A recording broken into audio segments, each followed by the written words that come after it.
عبده ورسوله أعوذ بالله من الشيطان الرجيم بسم الله الرحمن الرحيم لقد رضي الله عن المؤمنين إذ يبايعونك تحت الشجرة فعلم ما في قلوبهم فأنزل السكينة عليهم صدق الله مولانا العظيم وبلغنا رسوله الكريم ونحن على ذلك من الشاهدين والشاكرين والحمد لله رب العالمين مولا صلی وسلم دائما ابدا علی حبیبی کا خیر الخلق کلہم والحبیب الذی ترجى شفاعته لكل حول من الاحوال مقتحم یا ربی بالمصطفى بلغ مقاصدنا واغفر لنا ما مضى واسع الکرم یا اکرم الخلق مالی من الوذ به سواک عند حلول الحادث الامامی ثم الرضا عن ابی بکر وعن عمر وعن علی وعن عثمان ذی الکرم مولا صلی وسلم دائما ابدا علی حبیبی کا خیر الخلق کلہم۔ اللہ تعالیٰ کی حمد و ثنا رسول اکرم صلی اللہ علیہ وسلم کی ذات والا صفات پر ہدیہ تبریک پیش کرنے کے بعد قرآن کریم کی میں نے سورہ فتح کی آیت تلاوت کی ہے، جس میں اللہ تبارک و تعالیٰ بیت رضوان کا ذکر فرما رہے ہیں۔ آج 18 ذی الحج ہے اور آج یوم شہادت ہے سیدنا عثمان غنی رضی اللہ تعالیٰ عنہ کا۔ آج ہی کا دن 18 ذی الحج اور آپ کی ذات سے وابستہ آپ کی اوصاف اور دین اسلام کی کاوشوں میں سے ایک کاوش جامع القرآن کہ آپ نے لوگوں کو ایک قرات پر جمع فرمایا۔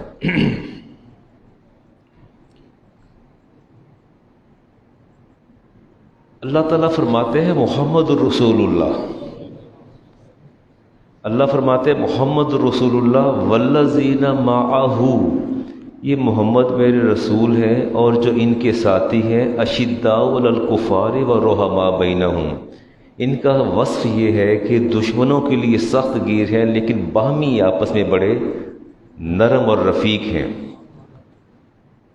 خلافت کہتے ہیں کسی کو کسی جگہ پر متمکن کر دینا، اس کو خلافت کو امام سے بھی تعبیر کیا جاتا ہے، پیش رو، آپ کے پیش رو اور آپ کے نائب خلفائے راشدین۔ آپ نے فرمایا کہ سیاست جو ہے پولیٹکس، یہ انبیاء کا پیشہ تھا۔ سیاست کس کا پیشہ تھا؟ انبیاء کا۔ آپ نے فرمایا کہ بنی اسرائیل کا ہر نبی پولیٹیشین بھی تھا اور نبی بھی تھا۔ یہ ستم ظریفی ہے کہ نبوت تو ختم ہوئی سو ہوئی، سیاست نے بھی اپنا پیراہن بدل لیا اور ان لوگوں کے حصے میں آئی جن کے بارے میں معاشرے کے اندر حسن ظن نہیں رکھا جاتا، وگرنہ بنی اسرائیل کے انبیاء جو تھے خود سیاست کرتے تھے، اور نبوت کے بعد اسلام میں سب سے بڑا رتبہ جو ہے وہ نیابت اور قائم مقامی اور خلافت کا ہے۔ آپ نے فرمایا کہ میرے بعد میرے ہدایت یافتہ جانشینوں سے تم نے رابطہ رکھنا ہے، اور خلفائے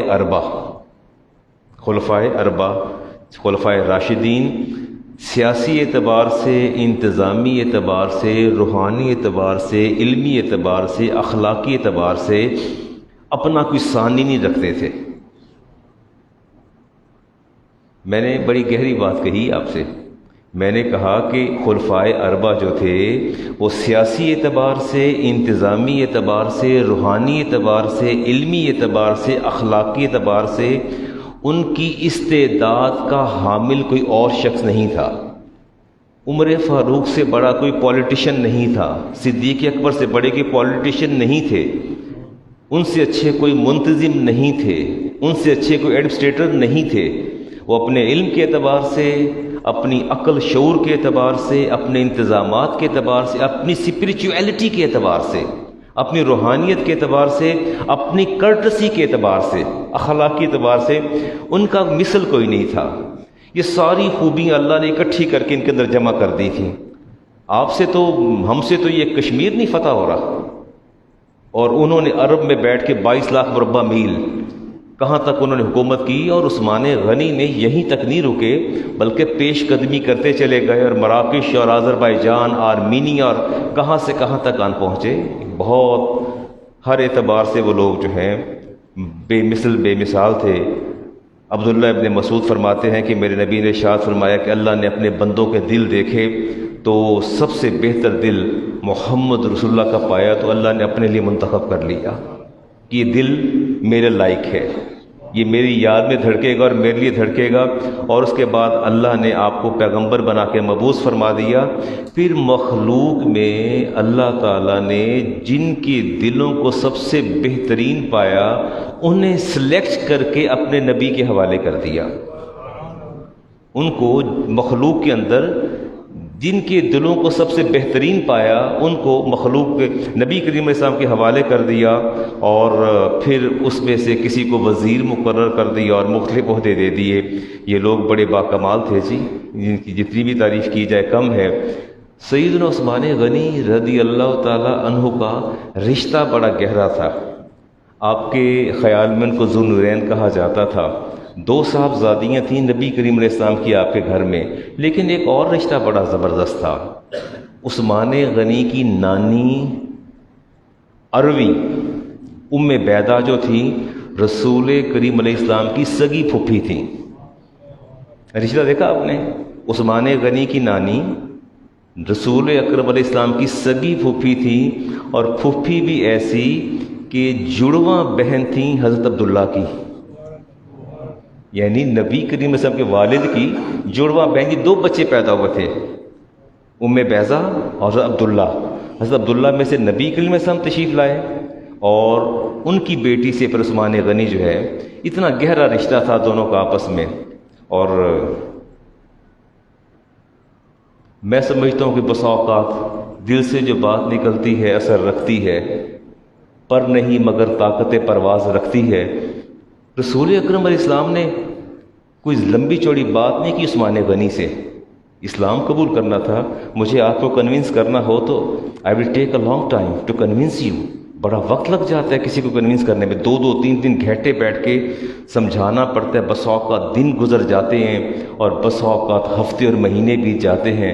ہم کسی کی سوچ اور فکر کے دھاروں کو تبدیل نہیں کر سکتے، ہمارے لیے بہت مشکل ہو جاتا ہے۔ لیکن حیرت کی بات ہے رسول اکرم صلی اللہ علیہ وسلم آپ پر صدیق اکبر نے ایمان پیش کیا، اسلام پیش کیا عثمان غنی پر۔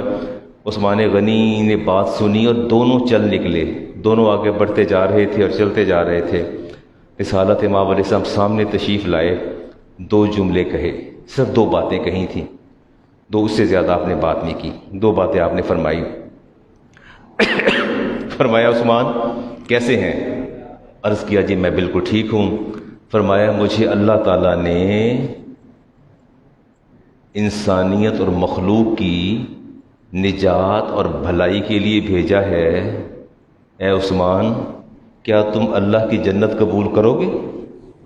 بس یہ ایک جملہ تھا، 2 جملے ہو گئے نا، 2 باتیں کی کہ مجھے میرے رب نے مبعوث کیا مخلوق کی بھلائی کے لیے۔ اگلی بات فرمائی عثمان کیا تم اللہ کی جنت قبول کرو گے؟ تو کہتے ہیں اسلمت اشہد اللہ الہ الا اللہ وحدہ لا شریک لہ واشہد ان محمدً عبدہ ورسولہ۔ یہ اسلام قبول ہو گیا جی۔ کوئی لمبی چوڑی تبلیغ نہیں ہے، کوئی لمبی چوڑی کاوشیں کوششیں نہیں ہیں۔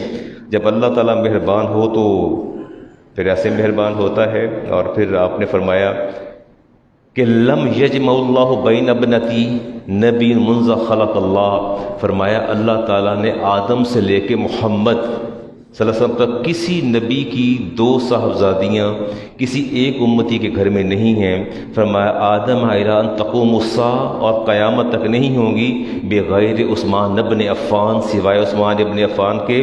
فذالک سمی ذو النورین، اس لیے ہم آپ کو ذو النورین کہتے ہیں کہ 2 نوروں والا۔ یہ آپ کا اعزاز ہے۔ اور آپ نے فرمایا کہ لوط علیہ السلام کے بعد جس نے اپنی بیوی کے سمیت ہجرت کی ہے وہ عثمان غنی ہیں۔ وہ پیغمبر نے ہجرت کی تھی اپنے اہل و عیال کے ساتھ، اور عثمان غنی نے ہجرت کی۔ اس کے بعد اللہ تعالیٰ نے بے حد اوصاف اور کمالات آپ کو فرمائے۔ غزوہ بدر اچھا بات بڑی آج میں جب غزوہ بدر کے شرکاء کے نام دیکھتا ہوں نا کتابوں کے اندر، اسلامک اسٹڈیز کی بکس ہیں، اس میں عثمان غنی کا بھی نام شامل ہے۔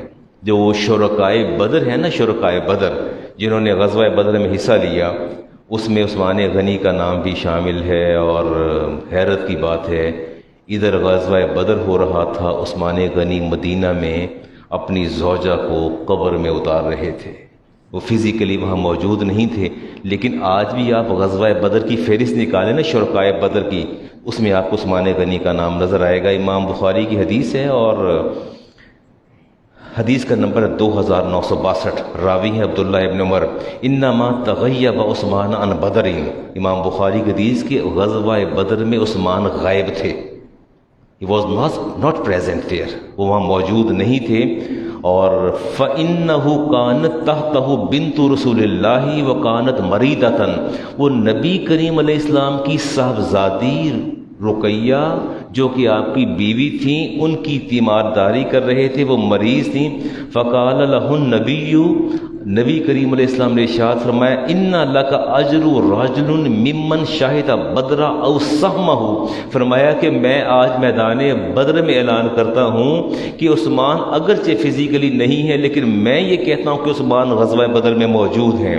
اور اگلی بات آپ نے فرمائی لَكَ أَجْرُ رَجُلٍ، اور عثمان کو اتنا ہی اجر ملے گا جتنا اجر اللہ تعالیٰ باقی شرکائے بدر کو دے گا، اتنا اجر ملے گا۔ اور پھر فرمایا أَوْ سَهْمَهُ، سہم کہتے ہیں حصے کو، مال غنیمت جو ہے، فرمایا مال غنیمت بھی ملے گا اور یہ بھی ملے گا۔ یہ واحد عثمان غنی کی ذات ہے جن کو اللہ تبارک و تعالیٰ نے یہ اعزاز بخشا، اللہ کے رسول نے اعزاز بخشا۔ یہ حدیث آپ سنیے گا جی امام بخاری کی، اور رفع بن ابی رافع اس کے راوی ہیں۔ کہتے ہیں کہ رسالت امام علیہ السلام نے فرمایا جا جبریل الی النبی علیہ السلام، جبریل امی حاضر ہوئے نبی پاک کی خدمت میں اور عرض کیا ما تعدون اہل بدر فیکم، یا رسول اللہ یہ جو اہل بدر جنہوں نے آپ کے ساتھ جنگ کی ہے ان کا سٹیٹس کیا ہے، ان کا کیا سٹیٹس ہے آپ کے نزدیک؟ اور قال من افضل المسلمین، آپ نے فرمایا کہ میں محمد اس بات کا اعلان کرتا ہوں کہ جتنے بھی مسلمان قیامت تک آئیں گے یہ شرکائے بدر جو ہیں ان سب پر ٹاپ آف دی لسٹ ہوں گے۔ یہ امام بخاری کی حدیث پڑھ رہا ہوں، فرمایا یہ ٹاپ آف دی لسٹ ہوں گے، میں یہ اعلان کرتا ہوں۔ جبریل کا جواب سنیے، فرمایا وَكَذَلِكَ مِن شَاهِدَ بَدْرٍ مِنَ الْمَلَائِكَةِ، تو ایک خبر میں بھی آپ کو دے دوں کہ میں سدرۃ المنتہا سے نیچے آیا ہوں، اللہ تعالیٰ کو وہ فرشتے سب سے زیادہ محبوب ہیں جنہوں نے آپ کے صحابہ کے ساتھ میدان بدر کے اندر جہاد کیا۔ یعنی آپ ان کا سٹیٹس دیکھیے نا کہ ان کا سٹیٹس کیسا تھا، کہ زمین میں فرمایا افضل المسلمین، مسلمانوں میں سب سے زیادہ افضل وہ ہیں جنہوں نے، اور ان کا سٹیٹس بڑا زبردست تھا۔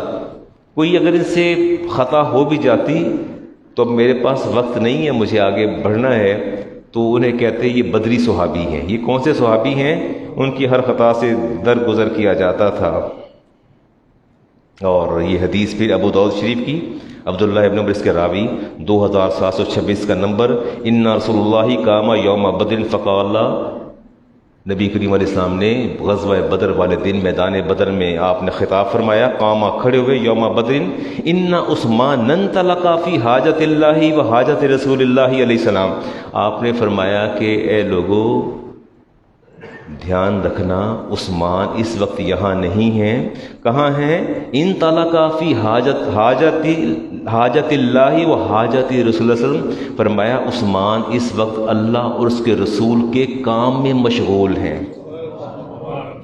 تو کہاں مشغول تھے وہ اپنی بیوی کی تیمارداری کر رہے تھے، وہ بیمار تھیں بہت زیادہ، تو فرمایا وہ اپنا کام نہیں کر رہے، فی حاجت اللہ و حاجت رسول اللہ، عثمان اس وقت جو ہیں اللہ اور اس کے رسول کی حاجت میں سن ہے، و انی ابایو لہو، تو فرمایا کہ میں اللہ کا رسول اس کی طرف سے بیعت کرتا ہوں۔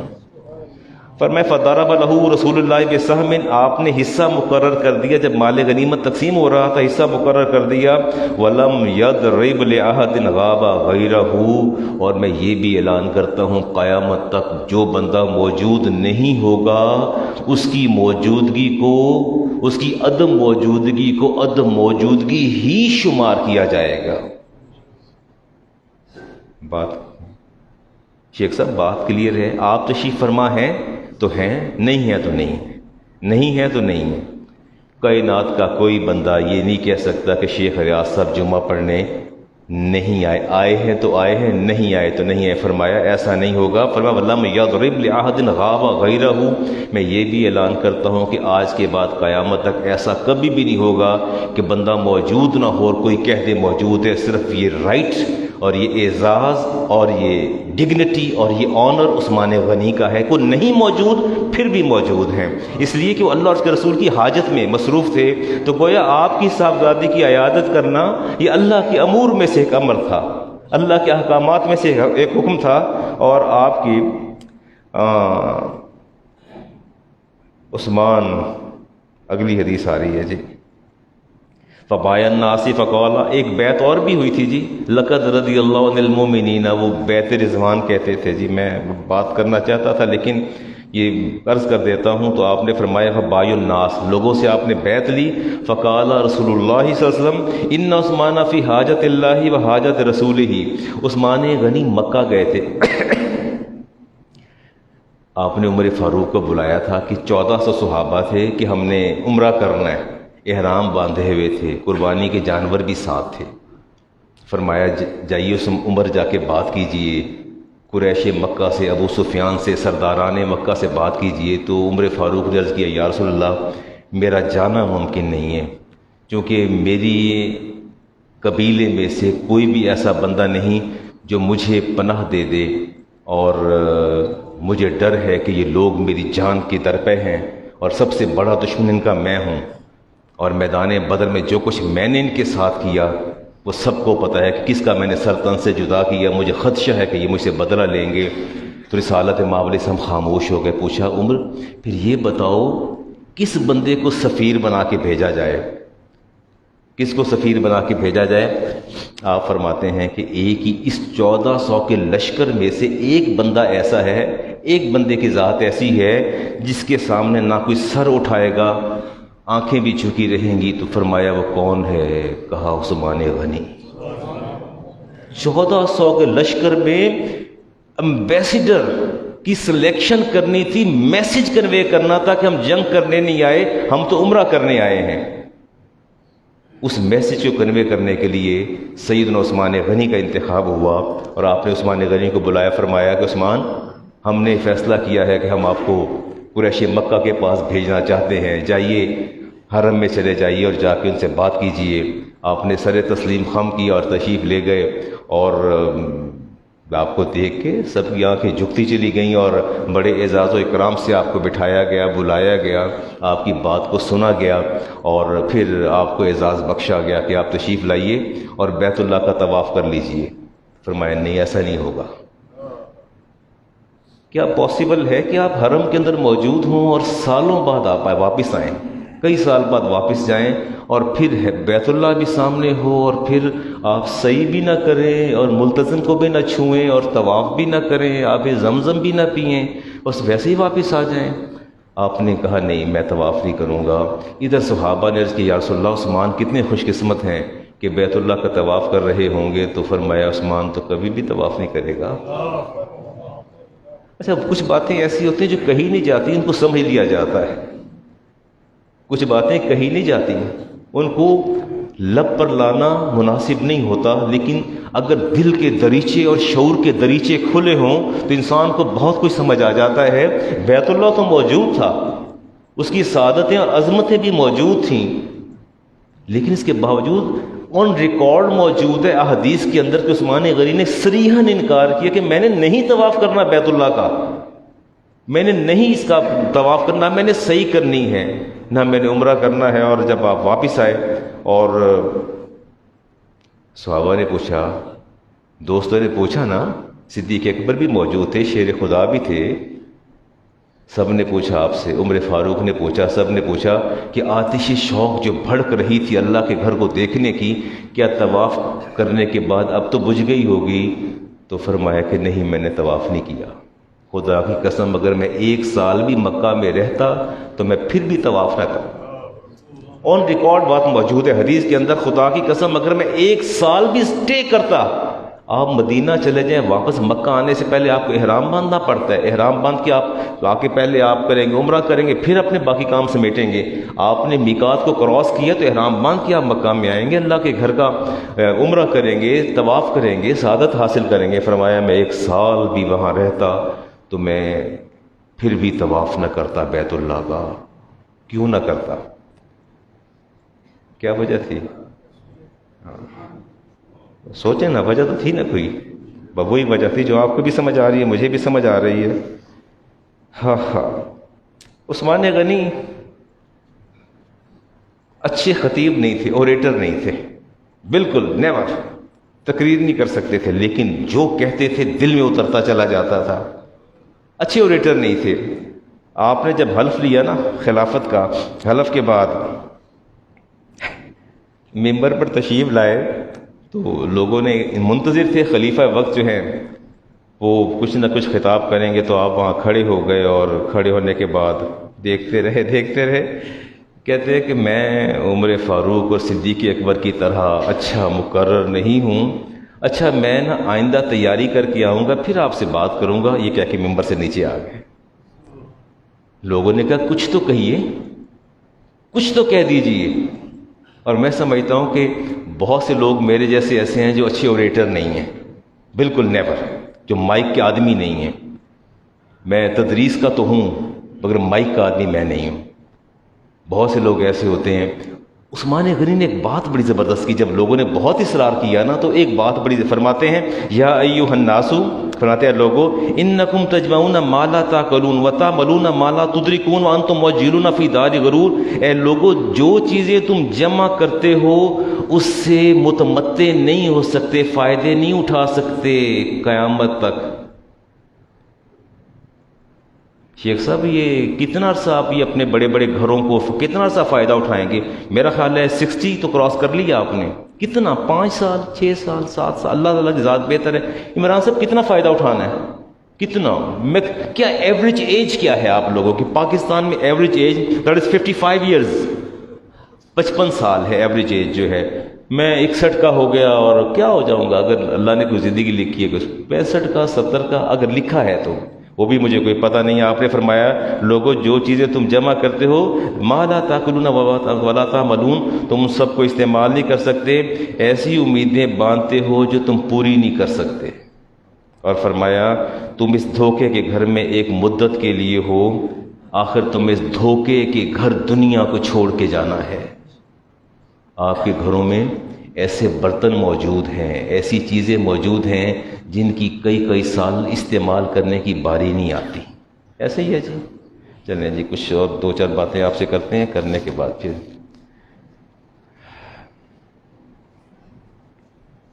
یہ حدیث لیتا ہوں جی، میں نے صبح دیکھی، ام کلثوم جاءت الی رسول اللہ صلی اللہ علیہ وسلم، حدیث لے رہا ہوں طبرانی کی، اپنے والد کے پاس حاضر خدمت ہوئی۔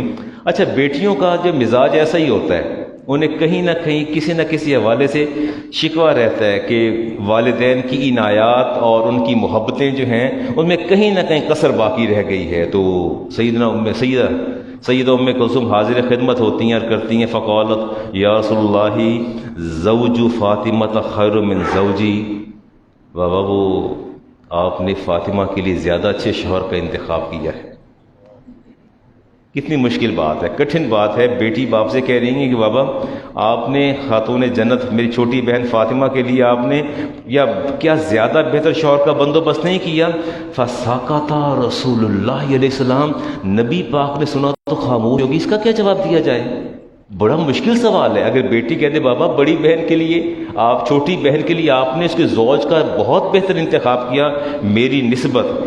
اور ملیہ تھوڑی دیر آپ سوچتے رہے، خاموش رہے، پھر فرمایا قول زوجک یحب اللہ و رسولہ. ام کلثوم کیا آپ کو پتہ نہیں کہ آپ کے شوہر اللہ سے محبت کرتے ہیں اور اللہ کے رسول سے محبت کرتے ہیں؟ وَيُحِبُّهُ اللَّهُ وَرَسُولُهُ، اللہ بھی ان سے محبت کرتا ہے، اللہ کا رسول بھی ان سے محبت کرتا ہے. وَأُرِيدُ، اور میں یہ سمجھتا ہوں، ازیدو کا، اور میں اس پر ایک اور اضافہ کرتا چلا جاؤں. لو کا دخلت الجنہ، جب آپ جنت میں داخل ہوں گی، فرأیتی منزلتا، تو آپ کو عثمان غنی کا گھر نظر آئے گا. لم ترى احد من اصحابی یعلو فی منزلتہ، میں محمد رب کی قسم کھا کے کہتا ہوں کہ پوری جنت میں ایسا گھر کسی کا نہیں ہوگا جو عثمان غنی کا ہوگا. یہ ہے وہ تشفی آمیز کلمات جو ایک باپ نے اپنی بیٹی سے کہے، جو ایک نبی نے اپنی امتی سے کہے. اور وہ مسکراتی ہنستی اٹھ کے چلی گئیں اور کہا کہ واقعی آپ نے میرے لیے بڑا بہترین فیصلہ کیا ہے. عثمان غنی رضی اللہ تعالیٰ عنہ اپنی سخاوت کے اعتبار سے بڑی باکمال شخصیت تھے. وہ جیش اسرا کے موقع پر رسالت ماؤ علیہ السلام نے، اچھا آپ کا کیا خیال ہے یہ ایک اونٹ کی قیمت کتنی ہوگی؟ کوئی نیٹ پہ ڈھونڈیے گا. مجھے تو، میں نے صبح کوشش کی ہے لیکن وہ نہیں میں کامیاب ہو سکا کہ عربی، اتنا مجھے پتہ ہے کہ اونٹ کی قیمت اچھی خاصی ہوتی. میں نے تو وہاں کروڑوں میں بھی قیمت دیکھی ہے نیٹ پر. اب میں اس پر چونکہ بات نہیں کر سکتا، لیکن یہ ہے کہ اونٹ کیا مہنگا ہوتا ہے. یہ آپ کا بیل بھی 10-10 لاکھ کا، کوئی بیل 18 لاکھ کا، 20 لاکھ کا بیل. ابھی وہ اخبار پہ خبریں بھی آئی تھی، عثمان غنی سے جب کہا گیا، آپ نے فرمایا کہ عثمان جیش اسرا کا موقع ہے، لشکر کے لیے مدد چاہیے، تو آپ نے کیا کہا تھا؟ فرمایا یا رسول اللہ مئۃ بعیر باحلاسها واقطابها فی سبیل اللہ، میں 100 اونٹ دوں گا اللہ کی راہ میں اناج اور ساز و سامان سے لدا. آپ نے پھر اعلان فرمایا، پھر کھڑے فرمایا یا رسول اللہ مئۃ بعیر باحلاسها واقطابها فی سبیل اللہ، میں 200 اونٹ دوں گا. 200 اونٹ، 200 مرسیڈیز کہہ لیجئے، 200 BMW کہہ لیجئے، جو اس کی آپ وہ میکسیمم ان کی یہ سرخ اونٹ تھے، قیمت بہت زیادہ تھی. تیسری بار اعلان فرمایا تو اور چاہیے، تو کہا یا رسول اللہ علیہ 300 بعیری باحلاسها واقطابها فی سبیل اللہ، میں اللہ کی راہ میں 300 اونٹ اناج، غلے اور ساز و سامان سمیت دیتا ہوں. اس کے بعد نبی پاک نے اعلان نہیں فرمایا. آپ ممبر سے اتر رہے تھے اور عبد الرحمن بن خیاب فرماتے ہیں کہ میں نے بڑا عجیب منظر دیکھا. آپ ممبر سے نیچے اتر رہے تھے، ینزل علی المنبر، نیچے اتر فرمایا وَفَوْ یقول ما علی عثمانی ما عمل بعد هذه، میں یہ اعلان کرتا ہوں کہ آج کے بعد عثمان کا کوئی عمل عثمان کو نقصان نہیں دے گا، کہ جو بھی کریں گے اس پر اللہ کی مہر ثبت ہوگی. ان کا ہر قدم جو ہے اپ رائٹ ہوگا اور زیادہ مستقیم پر ہوگا، کہیں ان کے کسی قدم کی کوئی مخالفت نہیں ہوگی. جی میں اب اس کچھ چیزوں کو سمیٹتا چلا جاتا ہوں، اور طرز حکومت بڑا زبردست تھا آپ کا. جی میں آپ کا وفد جو تھا باقاعدہ آپ نے مقرر کر رکھا تھا، جو اچھا وہ کھڑے ہو کے ممبر پر سبزیوں کے بھاؤ بھی پوچھتے تھے اور سوالوں کے جواب بھی دیتے تھے، اور طرز حکومت بھی آپ کا باکمال تھا. میرے پاس وقت نہیں ہے، میں نے سوئچ کر رہا ہے عثمان غنی کے ایک خاص پہلو کی طرف، قرآن کریم کی تدوین، بلکہ اس کو ایک قرات پر جمع کرنے کے حوالے سے. یہ آپ کی اولیات میں تکبیر میں آواز کو، پہلے آواز آپ نے آواز کو پست کیا، تکبیر اونچی آواز میں کہی جاتی تھی. جمعہ کی 2 اذان ہوتی ہیں، 2، ایک ہو چکی ہے، ابھی ایک اور ہوگی میرے سامنے. یہ کس نے اس کا آغاز کیا تھا؟ عثمان غنی نے آغاز کیا. ٹھیک ہے، مؤذن کی تنخواہیں مقرر نہیں تھی، آپ نے تنخواہیں مقرر کر دی. پہلے وہ شخص تھے جو خطبہ پڑھتے پڑھتے رک گئے تھے اور لوگوں کو خود زکوٰۃ نکالنے کا حکم دیتے تھے. یہ کیا، یہ پیچھے سے آپ کیا کہتے ہیں؟ یہ میری جو بیک سے، اس کا آغاز کس نے کیا تھا؟ سیدنا عثمان غنی نے پہلے کمرے ہوتے چکور جیسے یہ نہیں ہے، اس کے بغیر ہوتے تھے۔ یہ محراب کا آغاز آپ نے اس کا آغاز کیا جی، اور بڑا باکمال آغاز تھا۔ اتنی بات سنتا چلوں کہ کبھی کبھی بات کرتا ہوں تو لوگوں کو تلخ لگ جاتی، کڑوی لگتی ہے۔ سیدنا عثمان غنی رضی اللہ تعالیٰ عنہ نے حجروں میں بیٹھ کے تسبیحات نہیں پھیری، جبے کبے اور کلے پہن کر آپ نے حجروں کے گوشوں کو آپ نے اختیار نہیں کیا۔ کمال کی شخصیت تھی، 22 لاکھ مربع میل آپ کو عمر فاروق نے آپ کے حوالے کیا، لیکن آپ کو پھر قرار نہیں آیا۔ آپ نے سارے محاذوں پر پیش قدمی کی۔ ایران سے متصل خراسان تھا، آذربائیجان تھا، افغانستان تھا، اس پر آپ آگے اس کا بیشتر حصہ طرابلس تھا، مراکش تھا، اور بحری جنگ بھی سب سے پہلے آپ کے دور میں لڑی گئی۔ اس کے بعد تیونس، الجزائر، مراکش، طرابلس، اندلس، یہ سارے کے سارے علاقے فتح کرتے چلے گئے، یہاں تک کہ نبی کریم علیہ السلام کے وصال کے 17 سال بعد بر اعظم یورپ میں مسلمان اپنا قدم رکھ چکے تھے۔ اور کیا بات کروں عثمان غنی کی، کہاں سے بات کروں، کہاں اس کو ختم کروں جی۔ یس جی، آپ فرما رہے ہیں مسجد میں کندھے پھلانگنا۔ میں یہ امام بخاری کی حدیث پڑھ دیتا ہوں، وہ فرما رہے ہیں جی یہ کندھے پھلانگ کے آگے جانا نبی کریم علیہ السلام نے ارشاد فرمایا۔ میں پہلے بھی حدیث پڑھ چکا ہوں، میں آپ کے دکھ کا ازالہ کر دیتا ہوں، حدیث کے پڑھ کے ازالہ کر دیتا ہوں۔ اینی ہاؤ، چلے آپ نے سوال کیا، میں بالکل تیار۔ Listen to me please, look at me. آپ دیکھیے میرے یہ حدیث تو میں نے یہاں بیٹھے آپ کو بھی پڑھائی ہے، آپ کے وہ حفیظ صاحب پیچھے بیٹھے ان کو بھی پڑھائی حدیث میں نے۔ آپ نے فرمایا کہ جس نے جمعے کے دن صبح اٹھ کے غسل کیا اس نے اچھی طہارت حاصل کی۔ اچھی طہارت سے مراد انڈر شیو، یہ بغلوں کے بال، زیر ناف بال، ناخن، اچھی طہارت حاصل کی، غسل کیا، خوشبودار کپڑے پہنے صاف ستھرے، اس پر خوشبو لگائی، اور اس کے بعد پھر وہ مسجد کی طرف چلا جمعہ ادا کرنے کے لیے، اور اس نے مسجد میں پہنچ کے جہاں جگہ ملی وہاں بیٹھ گیا، اور کسی کے کندھے نہیں پھلانگے۔ کسی حدیث میں لفظ ہیں کسی کے کندھے نہیں پھلانگے، جہاں جگہ ملی وہاں بیٹھ گیا۔ اور سرمے کا بھی ذکر آتا ہے جی، سرما بھی آنکھوں میں لگایا، میں ایک لفظ بھول گیا۔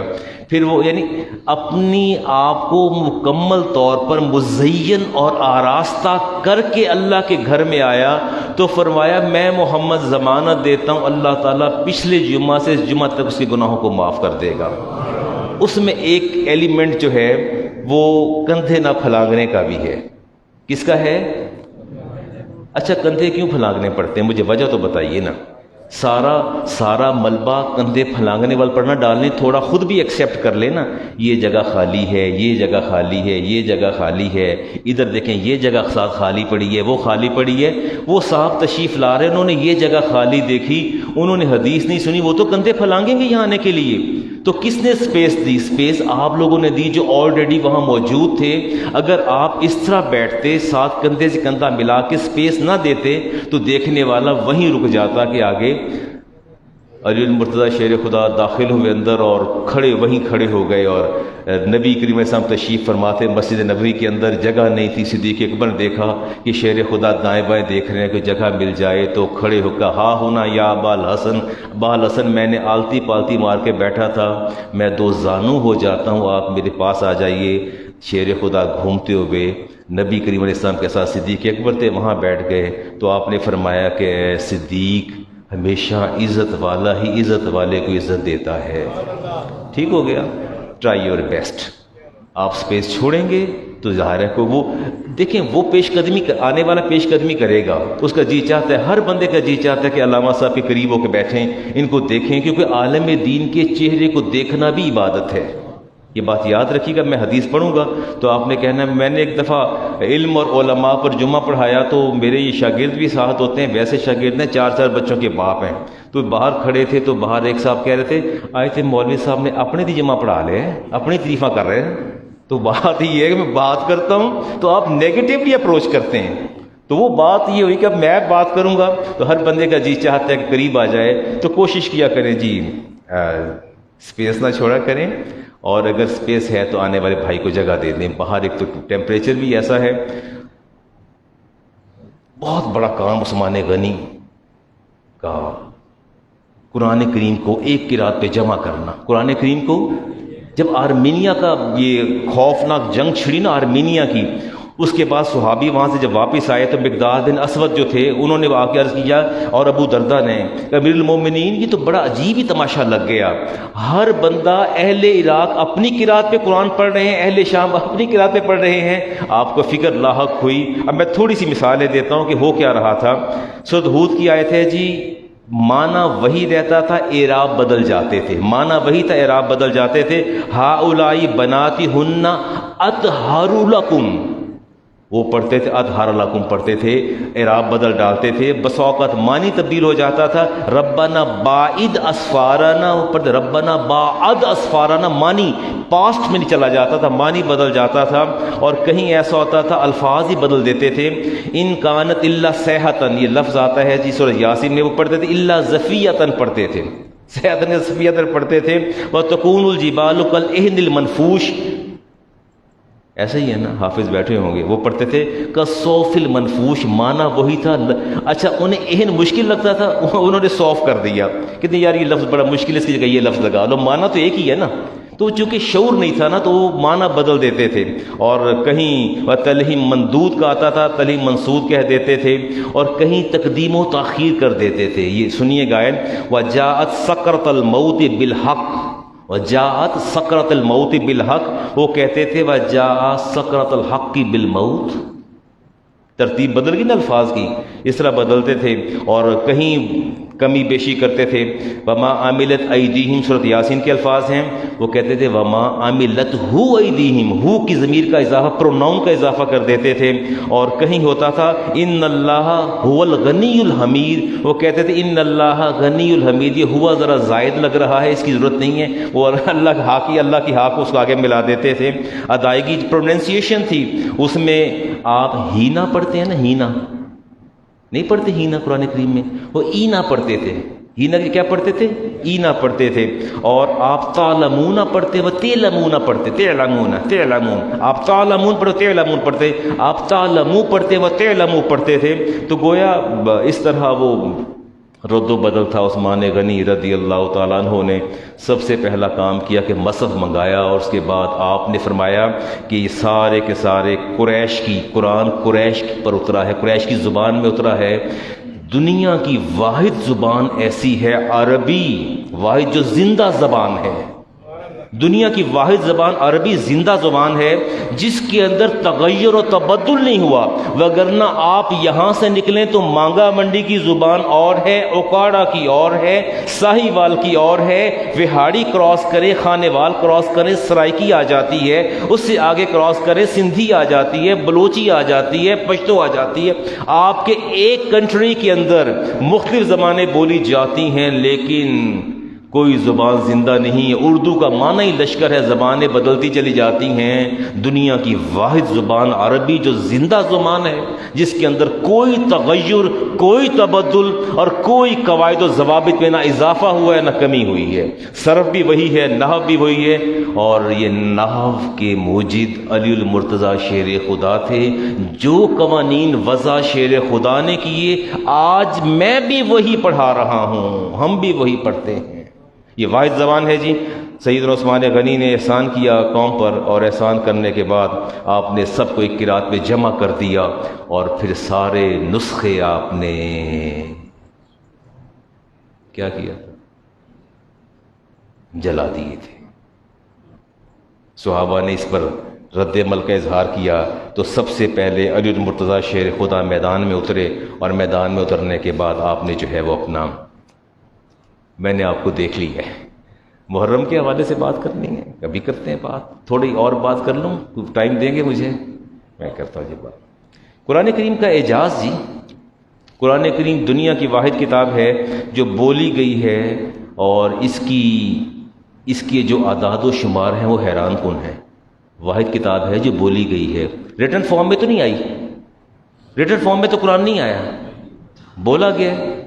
ہاں یہ واحد کتاب ایسی ہے. سورۃ بقرہ 10 سال میں نازل ہوئی، اور حیرت کی بات ہے کہ دنیا کا لفظ 115 مرتبہ قرآن کریم میں آیا ہے، اور دنیا کا اپوزٹ آخرت ہے، اس کا لفظ بھی 115 مرتبہ آیا ہے.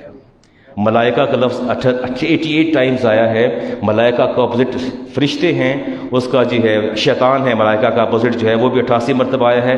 موت کا ذکر قرآن کریم میں 145 ٹائمز آیا ہے، اور حیات کا ذکر بھی 145 ٹائمز آیا ہے. آپ ترتیب دیکھیے. الکفر جو ہے 17 مرتبہ اللہ نے استعمال کیا ہے، الایمان بھی 17 مرتبہ آیا ہے، اور کنورسیشن ڈائلاگ قولو کا لفظ جو ہے وہ 332 مرتبہ آیا ہے، اور اس کا جواب کل ہے وہ بھی 332 مرتبہ آیا ہے. ڈاکٹر حمید اللہ کہتے ہیں کہ جرمنی کے عیسائی پادریوں نے قرآن کریم کو، ظاہر ہے تکلیف تو ہے نا جی، سویڈش گورنمنٹ نے جو کچھ کیا اور اس کے وہاں جو کچھ ہوا وہ میں اس پر بھی اب دیکھتا ہوں جی، بات کر سکوں تو انشاءاللہ بات کرتا ہوں. ڈاکٹر حمید اللہ کہتے ہیں کہ عیسائی پادری انہوں نے فیصلہ کیا کہ ساری بائبلز کو اکٹھا کیا. اکٹھا کرنے کے بعد ڈاکٹر حمید اللہ کا نام آپ نے سنا ہوگا، بہت بڑے محقق اور ریسرچر اور بہت بڑے اسکالر تھے، اور وہ محدث بھی تھے، مفسر بھی تھے. بائبلز اکٹھی کی گئی، اور وہ بائبل کے انہوں نے 2 لاکھ کاپیز نسخے اکٹھے کیے، اور 2 لاکھ نسخوں میں سے 2 کے مابین بھی کوئی ریزیمبلنس نہیں تھی، دونوں کا مابین کچھ نہیں تھا. اس میں لاکھوں اختلافات روایات پائی گئیں، اور پھر حسد دل میں پھوٹا تو قرآن کریم کے نسخے 42,000 نسخے پوری دنیا سے قرآن کریم کے اکٹھے کیے گئے میونخ یونیورسٹی کے اندر جی. 1933 میں ڈائریکٹر پریزل پیرس میں آئے، انہوں نے ڈاکٹر حمید اللہ کو بتایا کہ ہم نے 42,000 نسخے قرآن کریم کے اکٹھے کیے ہیں، کہیں کوئی کتابت کی غلطی ہو، ٹائپوز کی غلطی ہو تو ہے، لیکن 42,000 نسخوں میں کچھ بھی فرق نہیں نکلا. ہم نے پوری دنیا سے اکٹھے کیے ہیں، کیوں فرق نہیں تھا؟ انا نحن نزلنا الذکر و انا لہ لحافظون. اللہ فرماتا ہے یہ قرآن میں نے نازل کیا ہے، اس کی حفاظت بھی میں خود کروں گا. تو یقیناً اللہ تعالیٰ نے اس کی حفاظت کی، اور حفاظت بھی ہمارے سامنے ہے، اس میں بھی کوئی ایسی بات نہیں ہے. اور پتہ نہیں مجھے اب یہ بات میں نے چھیڑ لی تو بات کہیں اور نہ نکل جائے. یہ بلیک شیپ تو آپ کو سویڈش گورنمنٹ سے آپ کو ہے نا، مجھے بھی گلا ہے. ظلم کی انتہا ہے، بربریت کی انتہا ہے.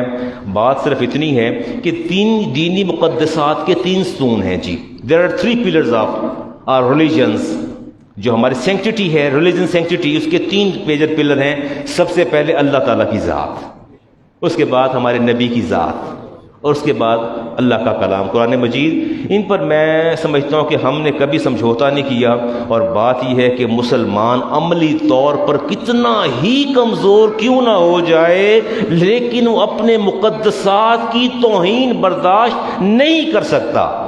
مسلمان عملی طور پر بے نماز ہو سکتا ہے، روزہ نہ رکھنے والا ہو سکتا ہے، زکوٰۃ نہ دینے والا ہو سکتا ہے، گناہ گار ہو سکتا ہے، لیکن اپنے دینی مقدسات کی توہین کبھی برداشت نہیں کر سکتا.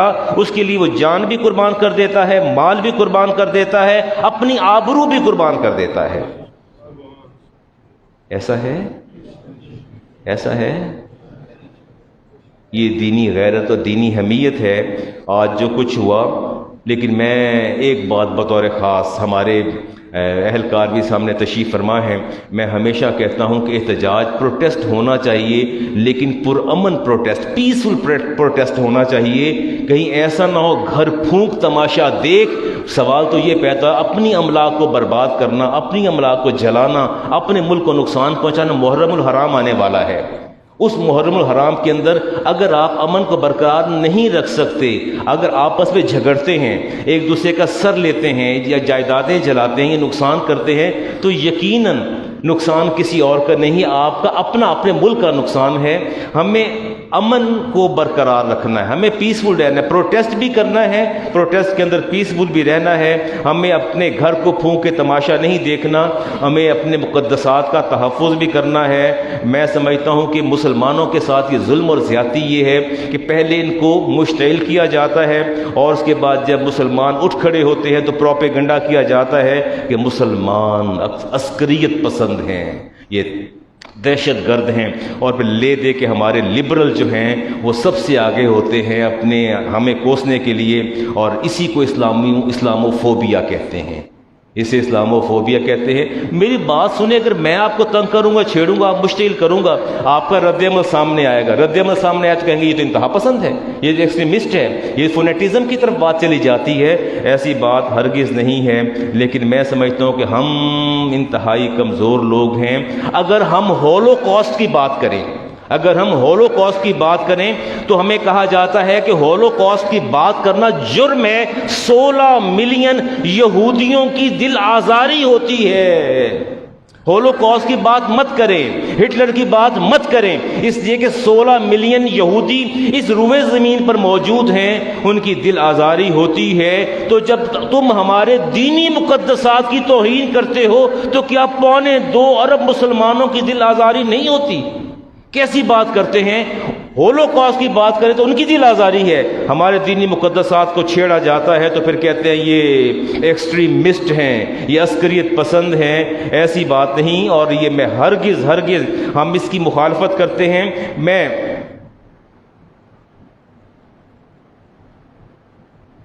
آپ شاید میری بات کو سمجھ جائیں، ریاستی اداروں کی حرمت پامال ہو تو سارے قوانین حرکت میں آ جاتے ہیں۔ میں نے بڑی گہری بات کی ہے، میں کھل کے بات نہیں کرنا چاہتا۔ آپ کے کسی ریاستی ادارے کی حرمت پامال ہو تو سارے کے سارے آپ کے ادارے متحرک ہو جاتے ہیں اور حرکت میں آ جاتے ہیں۔ میں کہتا ہوں کہ دینی مقدسات کی حرمت میزان کے ایک پلڑے میں اور 2.25 ارب مسلمانوں کی حرمت ایک پلڑے میں، پلڑا بھاری دینی مقدسات کی حرمت کا ہے، اس میں کوئی شک نہیں۔ دینی مقدسات میں آپ کے رب کی عزت ہے، آپ کے نبی کی عزت ہے، تعظیم و تکریم ہے، اور کلام الہی کی عزت ہے۔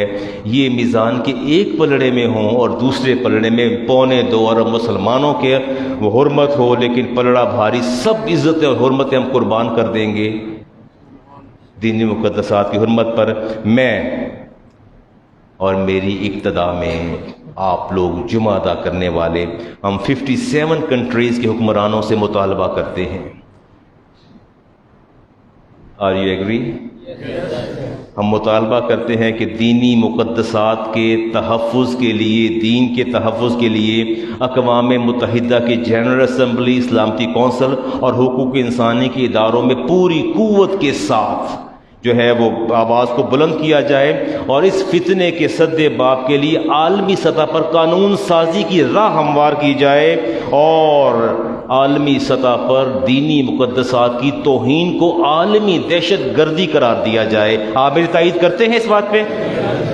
ہاں، جس میں اہانت قرآن ہو یا اہانت نبی ہو یا اہانت الہی ہو، کچھ بھی ہو، جہاں جہاں یہ سانحات وقوع پذیر ہو رہے ہیں، میں اور میرا یہ فورم، میں آن ایئر ہوں، ہمارا یہ بھی مطالبہ ہے کہ ایسے ممالک کے ساتھ جب تک قانون سازی نہیں ہوتی، اقتصادی، سفارتی اور سیاسی مقاطعہ یا بائیکاٹ کیا جانا چاہیے۔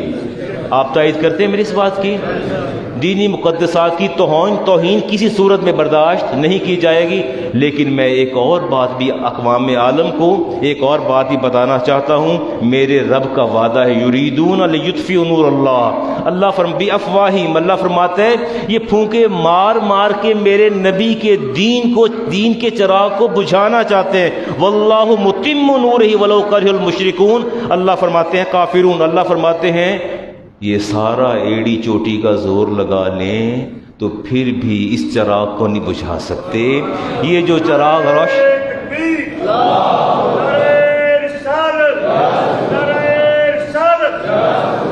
یہ چراغ روشن کیا میرے رب نے، اور یہ دین غالب آ کے رہے گا۔ جی Sweden, yes, I'm talking about the Sweden. Each and every person know what I'm talking about. میں سویڈن کے بارے میں بات کر رہا ہوں. کہاں اہانت توہین ہوئی؟ ہم اس کی مذمت کرتے ہیں، بلکہ پورے اقوام عالم میں وہ ممالک و کنٹریز جہاں ہمارے مقدسات کی توہین ہوتی ہے، ہم ہر اس کنٹری کی مذمت کرتے ہیں. اور جب تک قانون سازی نہ ہو جائے، ان سے اقتصادی رابطے ختم کیے جائیں، سفارتی تعلقات منقطع کیے جائیں، سیاسی مقاطع اور بائیکاٹ کیا جانا چاہیے. میں تو بڑی کلیئر کٹ بات کر رہا ہوں، اور ظاہر ہے سویڈن کے حوالے سے بات کر رہا ہوں. یہ دین جو ہے یہ غالب آ کے رہے گا، اور یہ رب کا وعدہ ہے.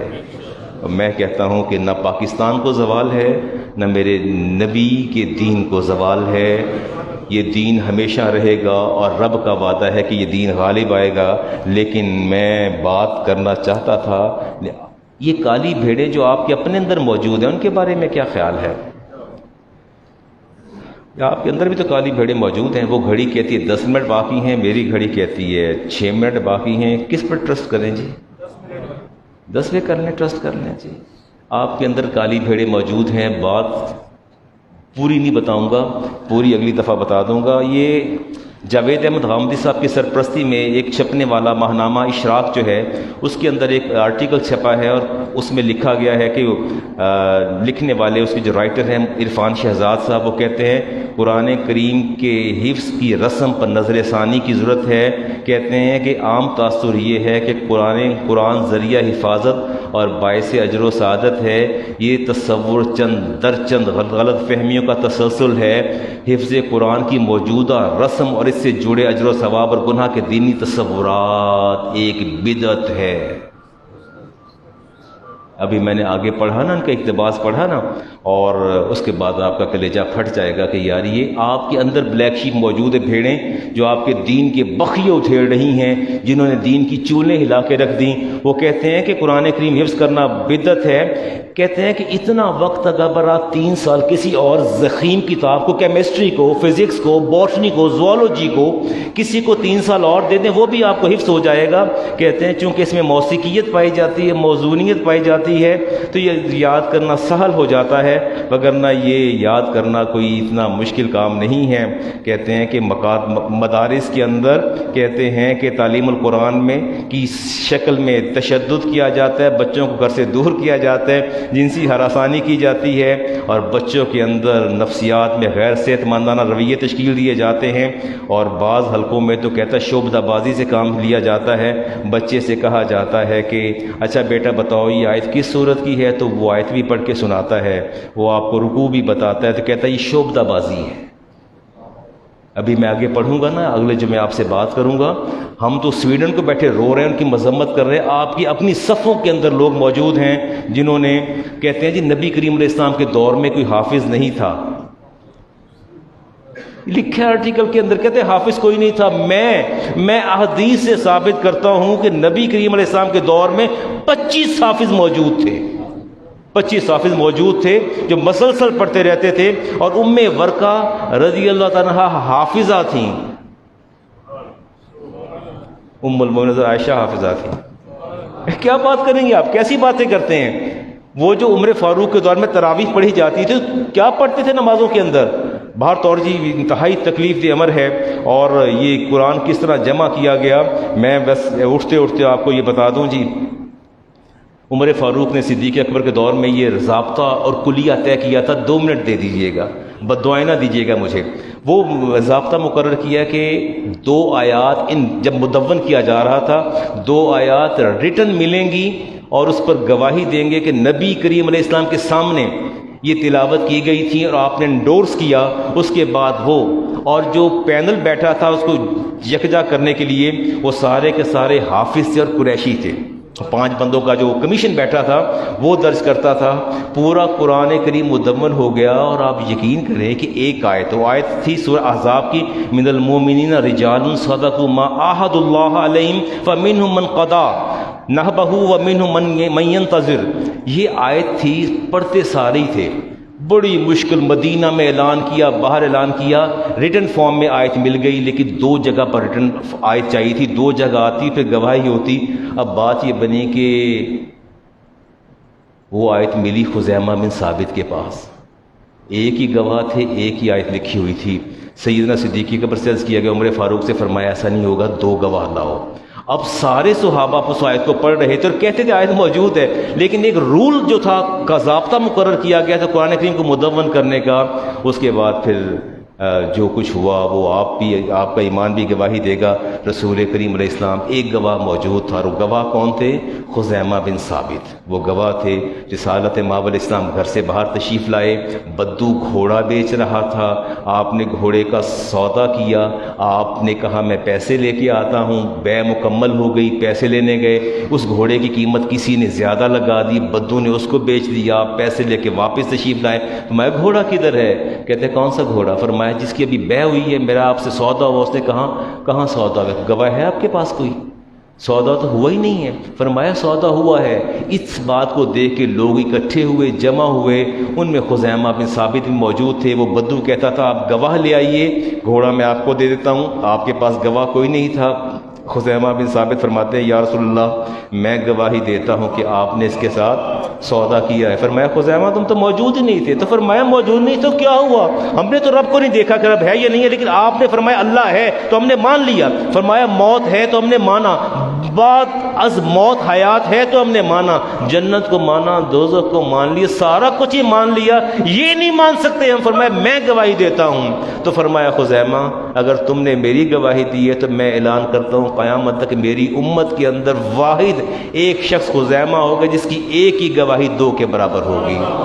تو قرآن کریم کی سورۃ احزاب کی یہ آیت خزیمہ بن ثابت کی گواہی پر قرآن کریم کے اندر درج ہوئی۔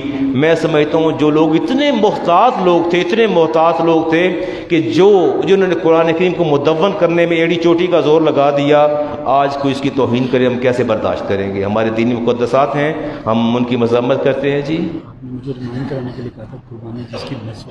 ہاں جی، میں آخر میں سوال مجھ سے ہوا تھا، اچھا اگر کسی کی قربانی رہ گئی کسی وجہ سے قربانی کرنی تھی، رہ گئی، نہیں کر سکے، صاحب استعداد ہیں، صاحب نصاب ہے، تو کیا کیا جائے گا؟ کوئی تو جواب دے دیں۔ میں نے قربانی کرنی تھی، کوئی سانحہ حادثہ ہوا، جانور لیا تھا، نہیں قربان کر سکا، ایام نہر گزر گئے ہیں، ختم ہو گئے ہیں، یا مجھے پتہ نہیں تھا میں صاحب نصاب ہوں، پچھلے میں نے 8-9 سال سے قربانی کی نہیں، دونوں صورتیں ہیں۔ ہاں جی شکیل صاحب کوئی آپ ہی فرما دیجئے، باقی احباب تو ناراض ہیں، مجھ سے بات ہی نہیں کر رہے۔ جی صدقہ کر دیا جائے، اور اگر 8 سال سے قربانی میں نے کی نہیں لیکن صاحب نصاب تھا، مجھے اب پتہ چلا کہ مجھے قربانی کرنا چاہیے تھی، تو کیا کریں؟ کوئی بتا دیجئے، کوئی کیا کرنا ہے؟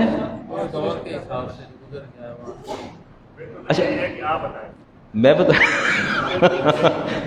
جو بات یہ ہے کہ اب صدقہ پر ڈیسیژن ہو گیا کہ آپ کو اتنی رقم صدقہ کرنا ہے، یا تو اتنا جانور لے کے صدقہ کریں یا رقم لے کے صدقہ کریں۔ کہیں ایسا نہیں کرنا کہ یہ نہر یا کسی نالے کے اوپر مریل بکرے کھڑے ہوتے ہیں، وہ صدقہ کر کے وہ میری قربانی والی قربانی ہو گئی، وہ یہ قربانی ساقط نہیں ہوتی۔ وہی جانور یا اسی کی قیمت کا آپ کو جانور صدقہ کریں گے یا کیا کریں گے؟ رقم اتنی صدقہ کریں گے۔ یہ قربانی آپ کے گلے میں لٹکی رہے گی till death, and you are answerable before Allah almighty on the day of judgment. آپ کو جواب دینا ہے کہ یا اللہ تو نے قربانی کی، پیسہ بھی دیا، میں نے نہیں کی تو کیوں نہیں کی؟ باہر طور یہ چیزیں ساقط نہیں ہوتی۔ بہت شکریہ، یاد آوری کا سنتے ادا فرما دیجیے۔